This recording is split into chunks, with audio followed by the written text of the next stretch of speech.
Bitcoin once again.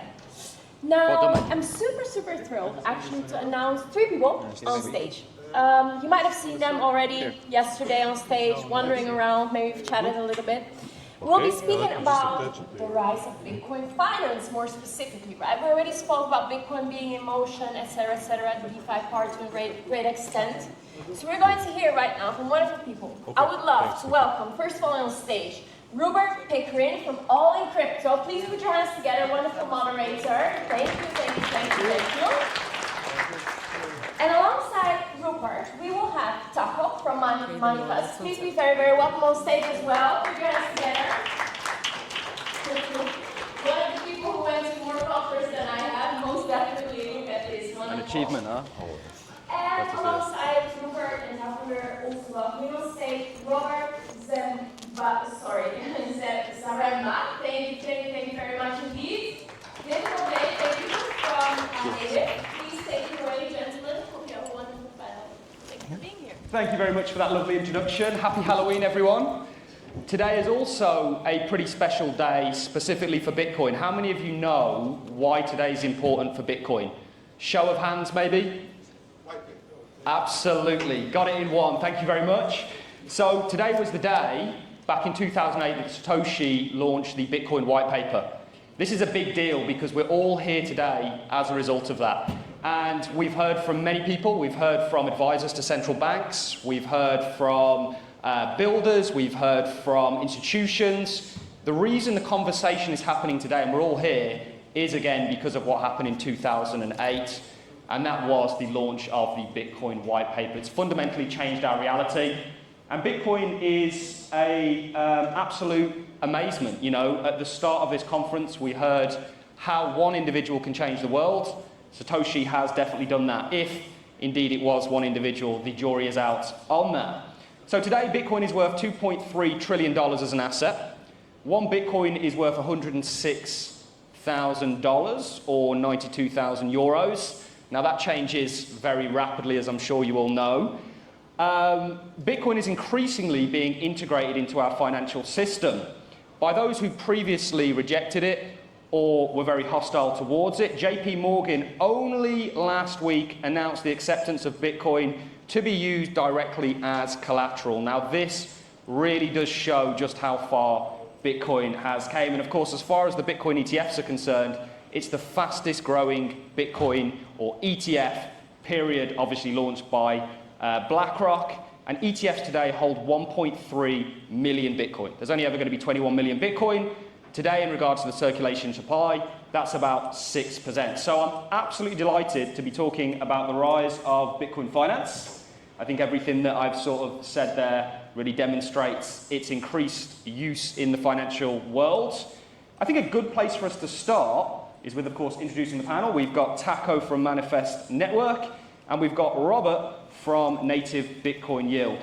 A good question to ask is all of this a good thing, the financialization of Bitcoin?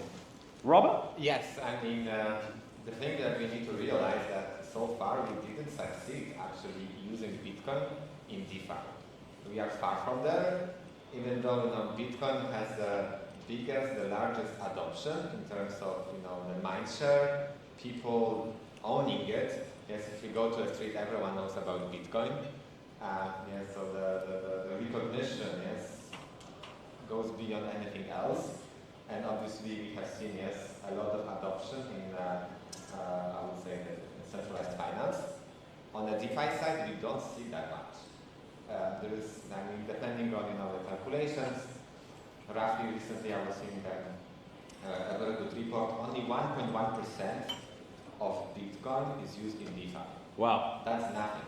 1.1% is really nothing, right? And if you want to take it into the picture as like, what's Bitcoin? Why people owning Bitcoin? Yes, some people and Bitcoin maxis or miners, some miners, yes, they believe in the vision. Actually, those people, they represent the majority, right?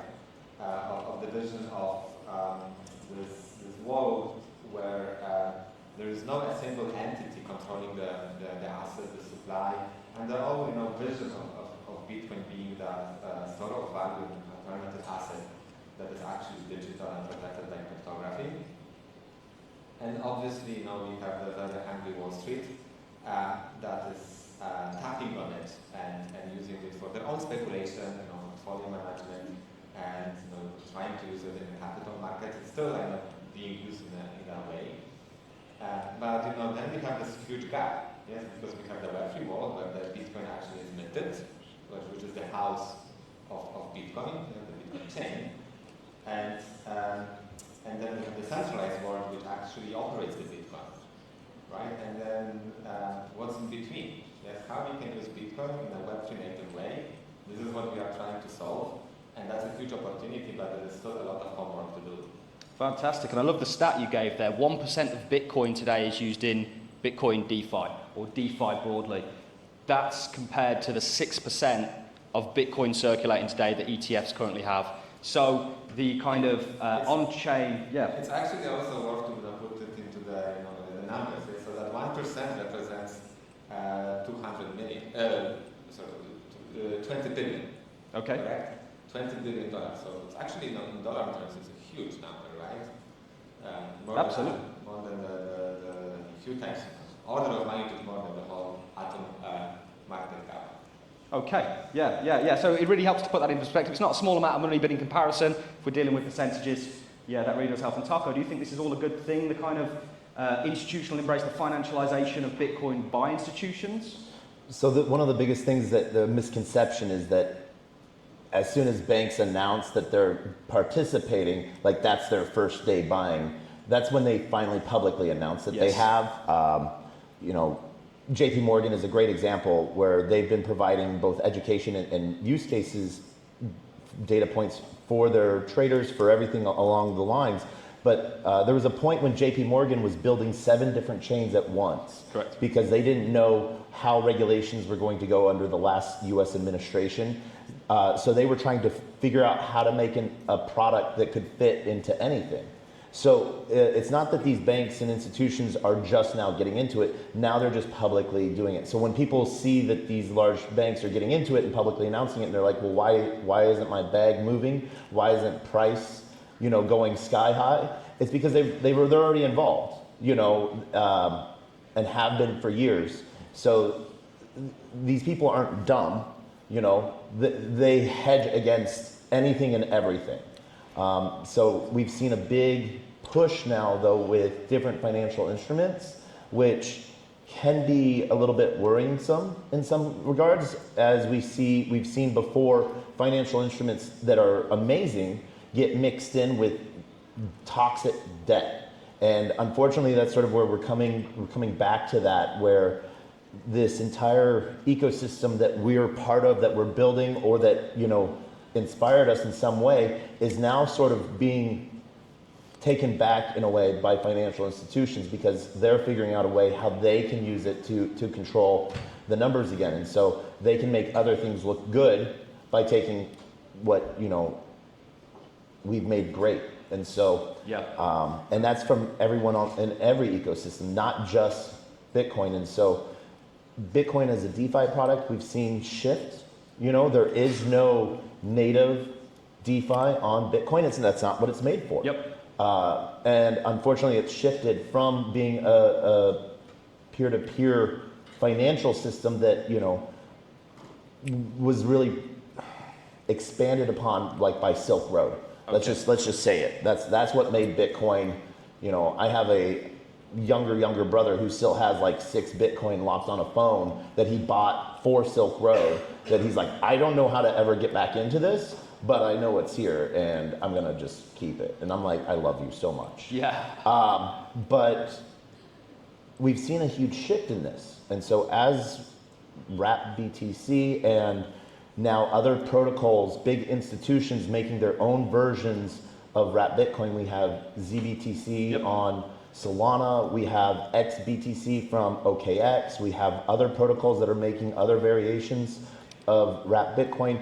We've seen how permissionless liquidity pools pushed forward by like Shapeshift for people to be able to not only have, use their Bitcoin to enter into DeFi and EVM networks and other chains, and how we've seen Thor chain really sort of push some really cool technology pieces. not many people are spending sats these days. Yep. They collect them or they try to, and so they figure out different ways to do that with DeFi. And you mentioned the good with the bad. You know, why do you think we're seeing this explosion in regards to Bitcoin finance? To throw that back at you, is it because Bitcoin is just simply a better asset? You know, why do you think we're seeing this kind of real embrace of Bitcoin in the financial world? It's the only thing that so far is so big that people don't think it will take a lot for it to fail, that some regulatory clarity could be made around it.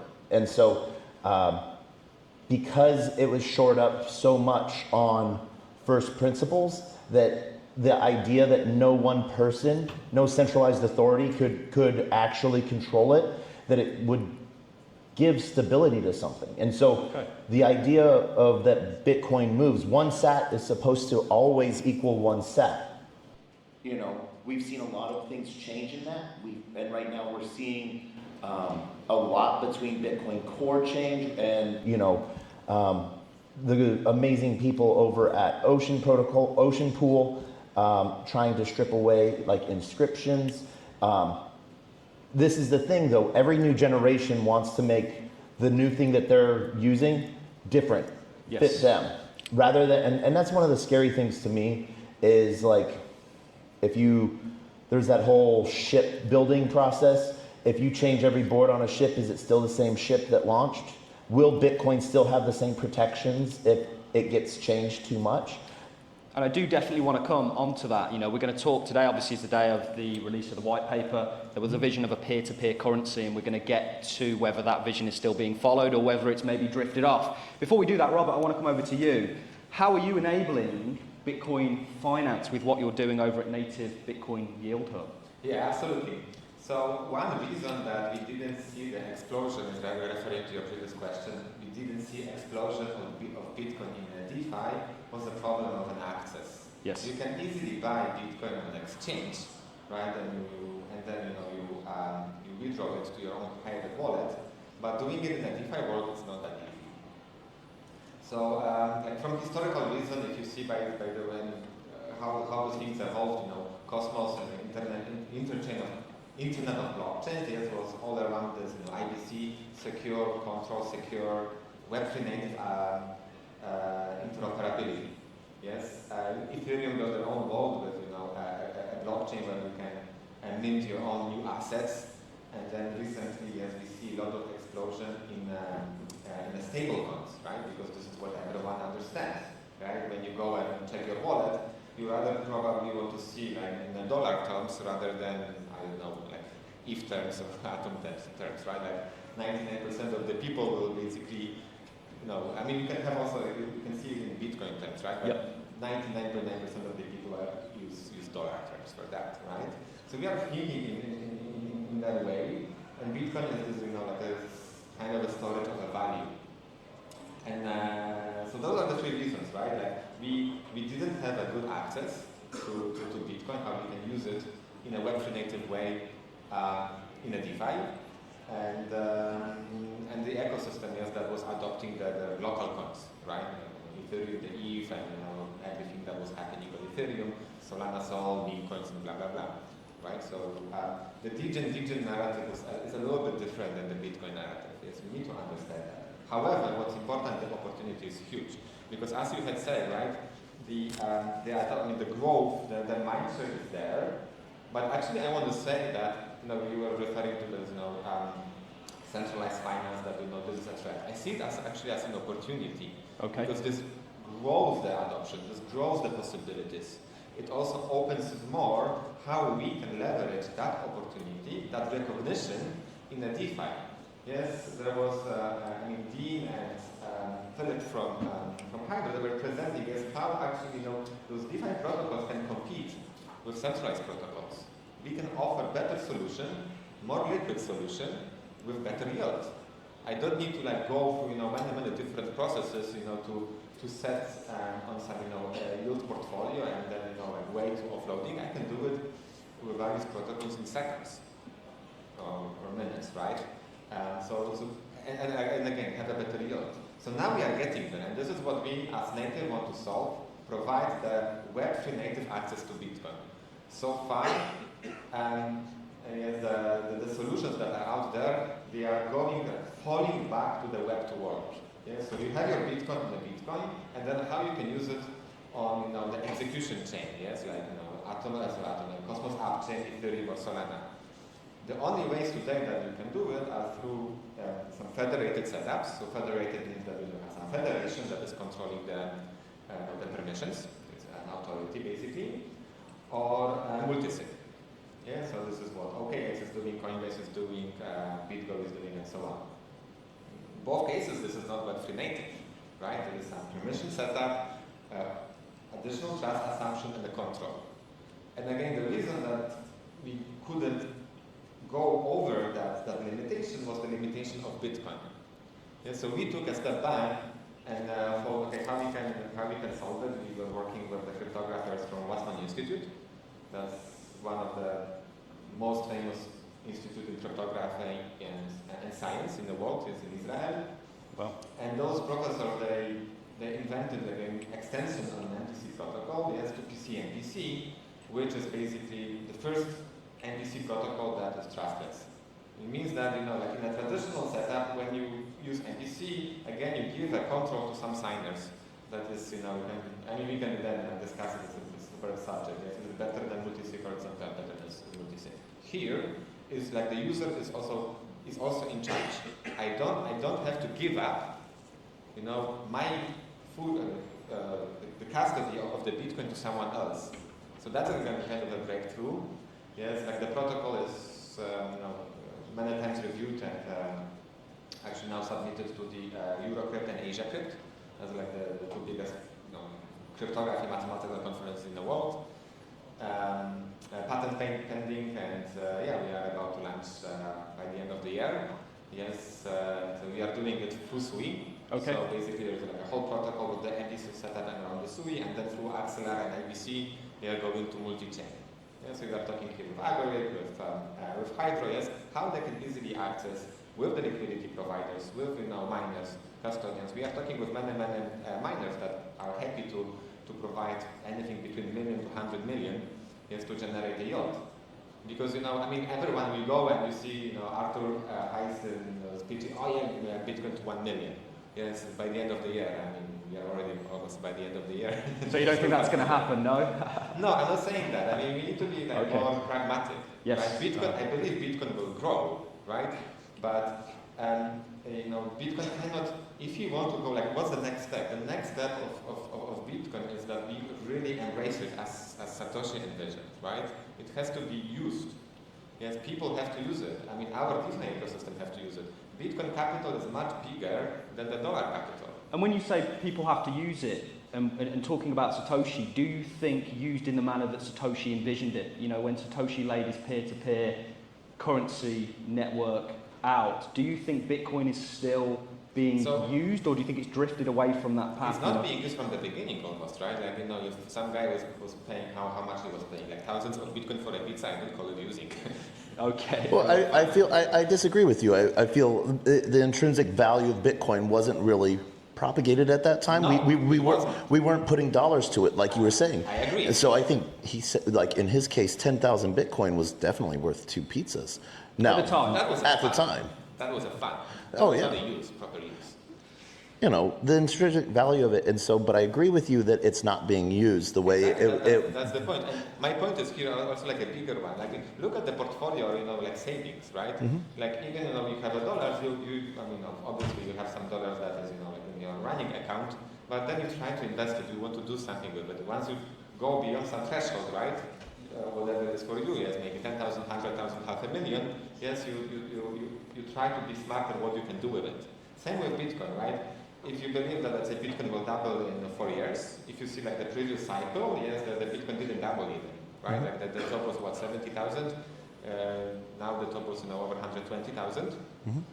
So even if we assume that it will go to 200,000 in maybe next 3 years, 4 years, if you apply 10% yield, then that 200% will go to 300%. Okay. That's a lot. Yes, so let's say if you have 1 million, so instead of going from 1 million to 2 million, you go from 1 million to 3 million just by having a good 10% yield strategy. Okay, so the sort of vision of a peer-to-peer currency for Bitcoin, you don't think, has ever really taken place? That's the point, right? Because, we are now building it, yes? We are missing, there was this chasm, the gap, that we couldn't fill it. Yes, because every ecosystem, and we're hearing, and you can see that if you were following, what Hydro was proposing, what in the Cosmos ecosystem we are proposing, yes, having atom-backed, every ecosystem focuses on its own, let's say, economical value, which makes sense, yes. Like if you are Ethereum Foundation, yes, they want to have Ethereum price going up. Same for Interchain Foundation, Atom, right, Solana, and so on. Yes, they want to keep growing their assets. Yes, that okay, this is a settlement layer, an execution layer. We create new assets, right? Yep. But then we still didn't embrace like the biggest capital in Web3. We are trying now to embrace the concept Magnus was proposing, yes, for Cosmos. Okay, let's make Cosmos the chain for stable coins. How the ecosystem will benefit from it? Because if there are two banks, using it to settle between themselves, the ecosystem doesn't benefit from it. If you see what I mean, yes. Right? It's just two banks, so it's again kind of like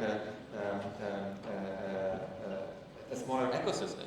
But if we embrace Bitcoin, which is open for everyone, gives a lot of opportunities. Yes, more and feedback. Again, today the on-chain stable value of the stable coins, if I'm not mistaken, is about 300 something billions. Something like that. Yep. Yeah, so, and today the on-chain Bitcoin value, yes, is 2.3 trillion. Yep. So it's much bigger, right? So we should leverage that. Yeah, absolutely. I'm not saying that we should give up the stables. It's important use case. Yes, we need to grow the adoption. Yes, so that's what I wanted to tell you, that I see this, that centralized finance, that adopting those things, for me it's opportunity. But okay. The bigger opportunity for Web3, for us, for the ecosystem, is embracing what we already have. Okay, and leveraging that in the same way that institutions are. Absolutely. And bringing that on-chain, bringing that natively, and embracing all those properties that Bitcoin brought to us. Taco, how are you seeing people leverage Bitcoin today financially? We're talking about the rise. We've spoken about how institutions are leveraging it. We're talking about how wrapped Bitcoin layer 2s. How are you seeing Bitcoin be embraced in a kind of DeFi native manner, an on-chain manner? So we're starting to see, and like the historical movement of Bitcoin to being digital gold. We see that a lot, but what does that mean? In one aspect, gold used to be the currency we traded, and then that became too big and burdensome to transfer, so people would store that in banks and be issued notes, and then they would trade those. And so we're starting to see on Bitcoin native, there is no DeFi opportunities. So we saw both wrapped Bitcoin come out, and now we're seeing a lot of layer 2s within the Bitcoin ecosystem, everything from Bob, Botanics, BitLayer, and I think 7 other L2s building on what they see as this most secure native layer. And so there's a lot of ideas right now that are sort of floating on the agentic AI side of things. Okay. Where can they find the most, like everyone wants fast payment, We thought, at first Bitcoin would solve the problem of instantaneous payments for N+ transfers across borders and permissionless, but for some reason 10 minutes became too slow for people that were done dealing with 2 weeks. And so now we have millisecond block time and execution pieces. And so on the DeFi side, where it's really getting used, unfortunately, is on the borrow lend sector. So we're rehypothecating debt. And so that's sort of one of the broken financial instruments that we're now bringing on chain. But what we wish I would see more is the utilization of Bitcoin wrapped protocols, or utilization as pairing to tokens. So as new projects launch their token, right now they've sort of gone away from pairing to the native token, which I think really is a crappy move, just to be honest. Like, when you launch a new project and you launch it on Cosmos and you go pair it to USDC, that's a dick move in my opinion, instead of pairing it to Atom. But a convenient move, right? Not really. No. Because one, you're sort of removing the entire ecosystem that you're built on. And even if you're not built on Cosmos. Giving up what the ecosystem was built for. Exactly. And so now, because if you look at it, you pair your token to USDC and no trades happen on your token for a year, and I launch Taco token and I pair it to Atom, in a year's time, hopefully, you know, there's a little bit of movement on the valuation of my token versus yours, just paired to stables. But you're really hedging and betting on inflation because your token will now be worth less just because of inflation. Yeah, I think there's a stability element in regards to why they're used, but what you're also saying is that can work both for and against, really. You can leverage that. Quickly, last sort of 30 seconds from each of you. What do you think some catalysts that you're looking at that are going to really ignite on-chain sort of finance for Bitcoin are going to be? Maybe we'll start with you quick, sort of 20 seconds. Yeah, so embracing that opportunity, because opportunity is huge, and you know, if we, you know, instead of like trying to go in the same circles, that, you know, 95% of the projects are being dead, like, you know, focus on the big capital, how we can embrace it. I think that's a huge opportunity. I mean, obviously, I would like to see it with Bitcoin, and yes, if you builders are, you know, trying to, you know, I mean, look at it. If you create a good yield protocol for Bitcoin, there is $2.2 trillion that's available. Yep. And those guys, we are talking with many miners, with many actually smart capital, that they will be happy with 5%. I can give you, you know, millions in TVL if you provide a good yield. Talk to me. Okay, and Taco, very quickly, what do you think the catalyst is going to be? Further inflation, further fiat devaluation? Yes? We'll see more use on the agent side of things, especially with X402. That's base layer native stuff happening, and I know we're wrapping it up, and I want to thank everyone for being here today. Huge shout out to the entire Cosmos ecosystem. Absolutely, and shout out to the panelists. Yep. You know, and so there's just so much opportunity. So I'm going to side note here for a second. There's so much opportunity within the entire Cosmos ecosystem that Bitcoin can just be a foundational footnote, that there is something backing something in it as a proof of work. And that's what we really sort of see where new things are coming out of, because old ideas spark new ideas, and as new chains happen within the Cosmos ecosystem, it will spark an idea in someone else. And so just huge hat off to all the freaking builders. Brilliant. It's a bright future. Thank you very much, guys. A round of applause for our panelists. And thanks, everyone, for showing up. Cheers, guys. Always. Pleasure. Good to conclude on builders. Yeah. Thank you very much, gentlemen. Thank you, all of you. Wonderful. And indeed, all the freaking builders are doing well.